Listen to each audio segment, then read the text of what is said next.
считаю, что нужно чаще и больше проводить такие мероприятия, собирать народ. Действительно, очень классная атмосфера, крутое голосование фонариками. Такое вижу впервые. Было так замечательно, комфортно. И мне кажется, фильмы сильнее, чем в прошлый раз.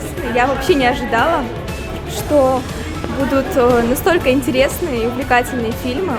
Спасибо большое Коми Кино, что организует у нас в Сыктывкаре такие мероприятия.